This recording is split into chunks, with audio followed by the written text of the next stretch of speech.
I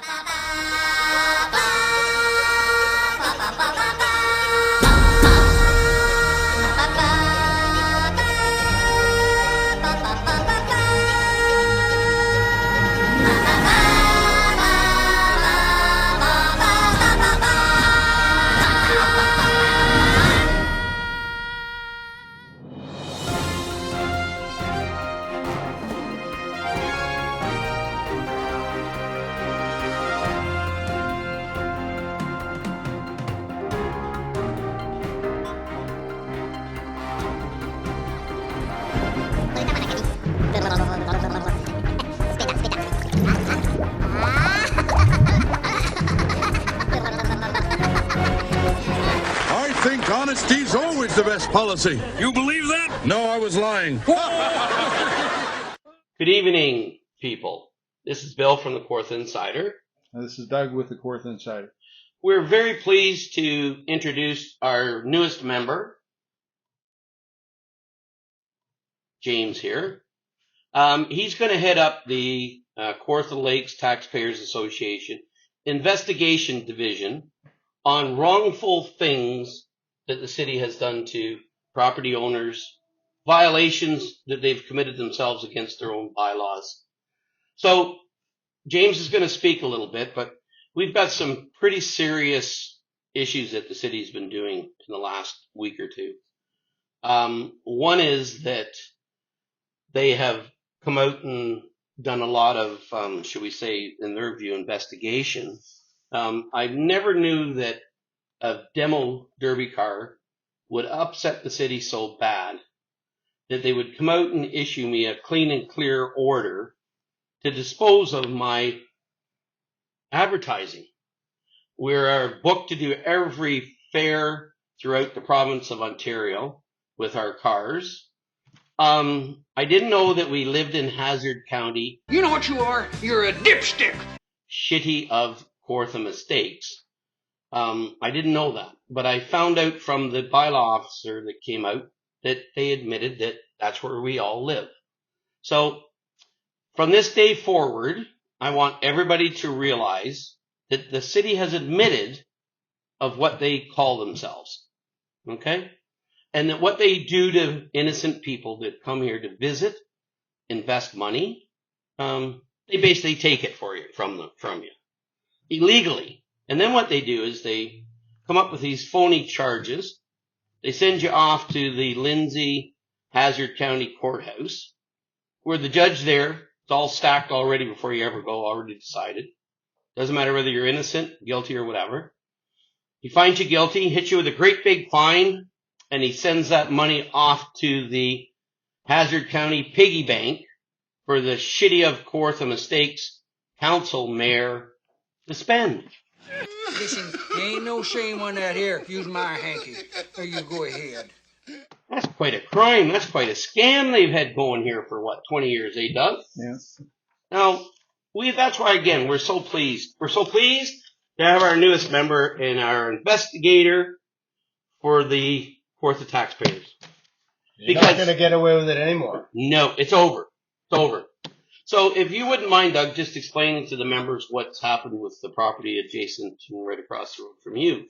North of the jail, the property has been left dormant. About 4 years ago, it was farmed, and the property was cared for. As a result, what's happened now, because it's left dormant, the weeds have grown, and I was on the phone with Aaron Salone last year, and Mr. Isabelli, they came and they did an inspection on the property and said that they were not invasive weeds. They are very invasive. You float like a feather in a beautiful world. Oh, I wish I was special. Okay, I have seen the dust coming off those fields, okay, where all the weed seeds and everything blow onto farmers' fields and on the sides of roads and stuff into the jail. And of course, they did absolutely nothing because they said it was not invasive. That's an absolute lie.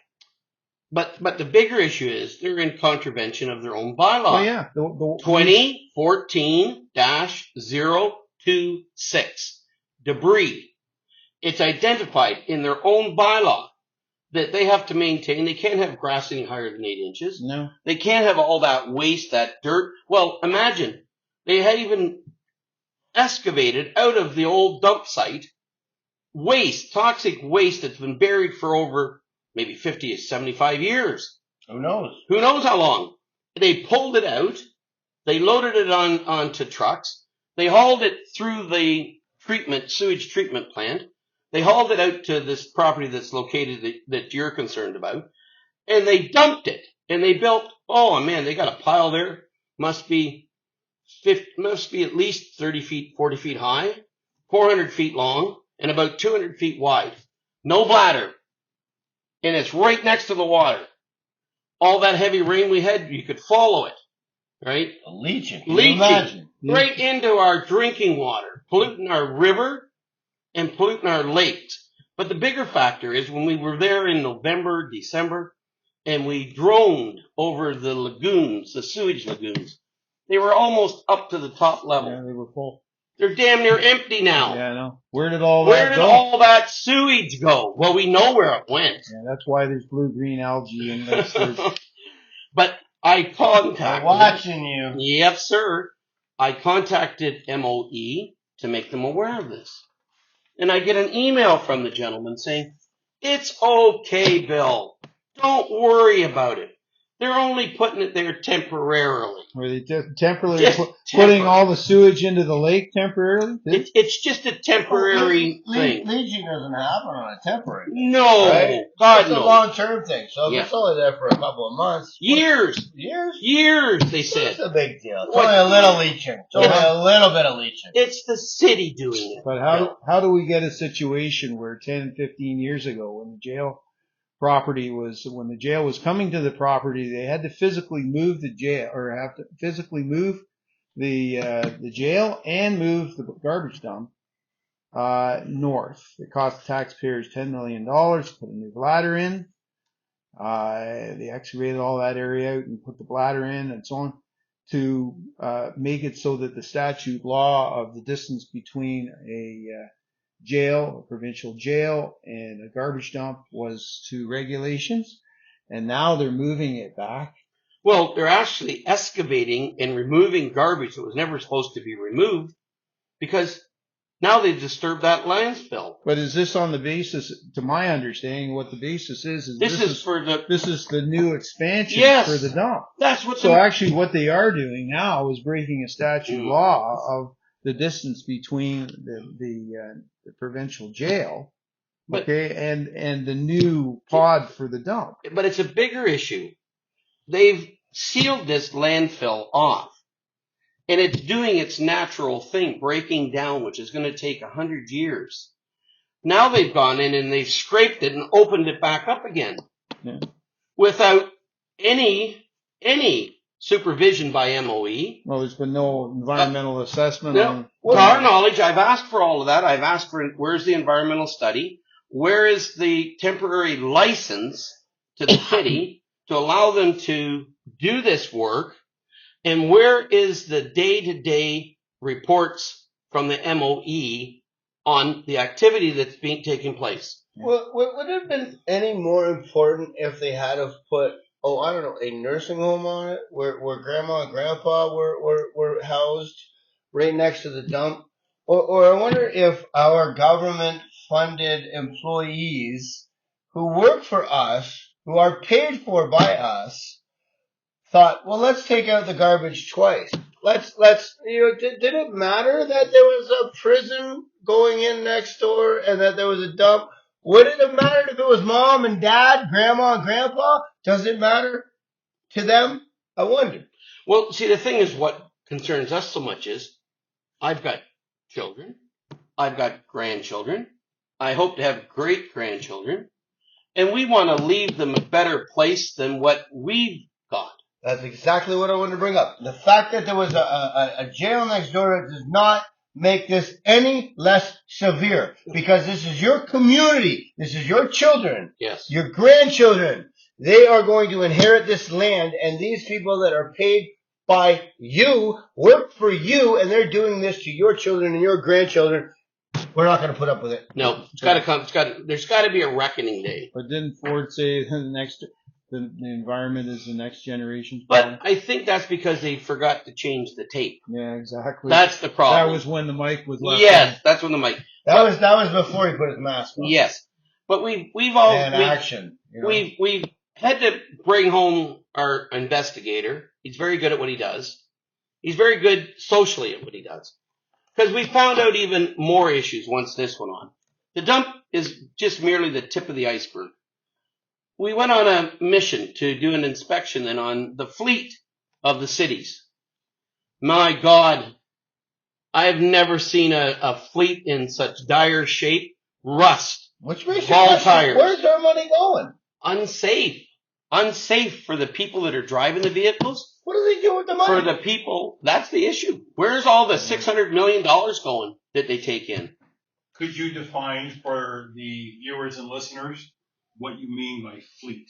It's a general term. Sure. Give us some more information. Yeah. What we did was we did a tour and we were looking at other properties that the city owns and isn't maintaining under their own bylaw. In the meantime, we came across some public work trucks, one 5500 series truck, 4500 series truck, doing work in Logie Park. My other assistant that was with me at the time, he's worked on vehicles. He knows what the shape they should be in. So we started videoing all the defects within these vehicles that you and I, if we're caught by MTO, they would rip the license plate off that vehicle and it wouldn't move from that location. We'd have to be on a hook, a tow truck. And yet the city, okay, this was public works vehicles, bylaw vehicles. The only ones that are on mint, I dive to have them, are the fire department, brand new $100,000 trucks, the police, brand new vehicles driving around, which they need. But here is public works and the very people that they've entrusted to enforce 2014 bylaw 026 driving vehicles that aren't fit to be on the road. Enforcing but immune. Yeah. The interesting thing is the one thing you haven't mentioned because we sort of forget about it is what would an inspection of all the volunteer fire department trucks reveal?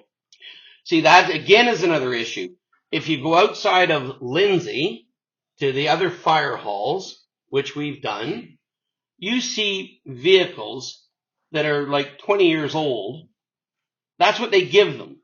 When Lindsay's done with their vehicles, then they graciously give them to the rural fire halls to use.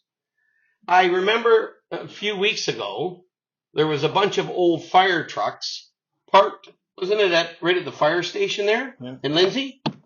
And I never got the whole story, but I was told that the volunteer firemen in the rural community here are fed up with the junk that they have to use to save people's lives. Now, I don't know whether that's true. We've sent emails to the Chief Terry Jones, no reply, but that's what they're like, eh?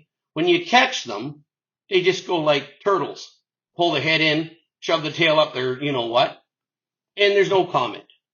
But if it's us that they come in on, they read the riot act to you. William, we need to ask our viewers, our members of Kawartha, to work together.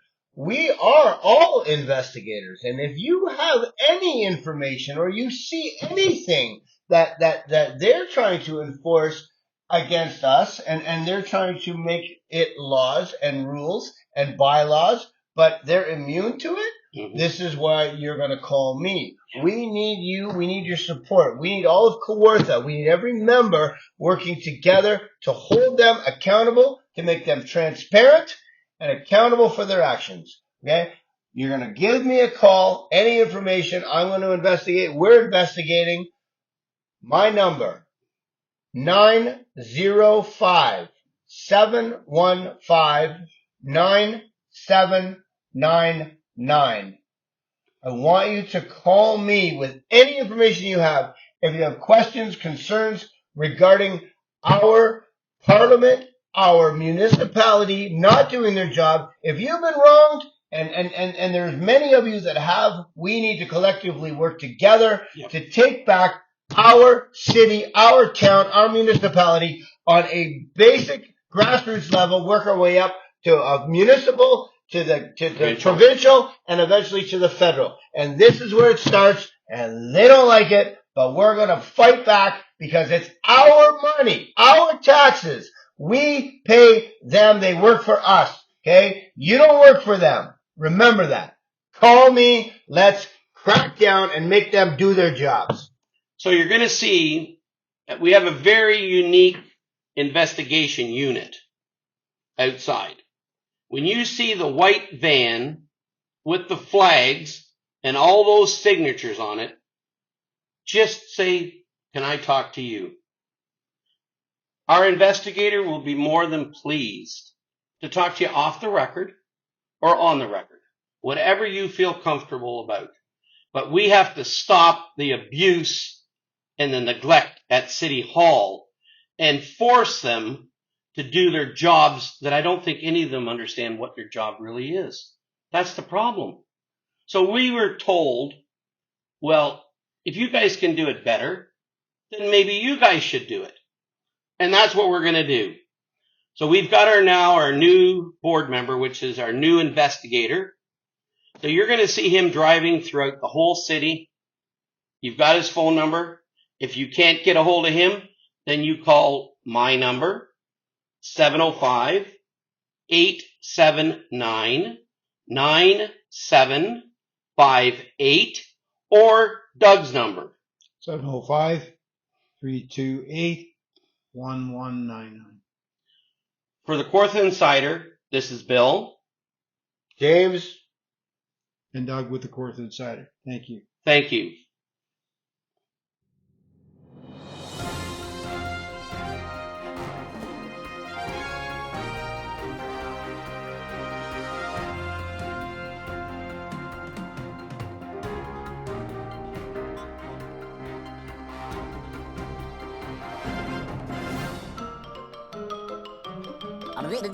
That's all, folks. So I did as the government asked, and I looked at the science when it came to climate change, and this is what I found. According to government figures, Australia is producing 499 million metric tonnes of carbon dioxide per year. But what I also found is that one mature tree will absorb 48 pounds or 21.77 kilograms of carbon dioxide per year. And Australia currently has 24 billion standard-sized trees, absorbing 453 million metric tonnes of carbon dioxide per year. And that's just trees. Doesn't include any other plant life, and particularly doesn't include mangroves. And mangroves will absorb 50 times more carbon dioxide per year than a standard-sized tree. So why is the government hell-bent on cutting down trees in order to install solar farms when it seems quite obvious from the science that nature has already provided the solution to the problem?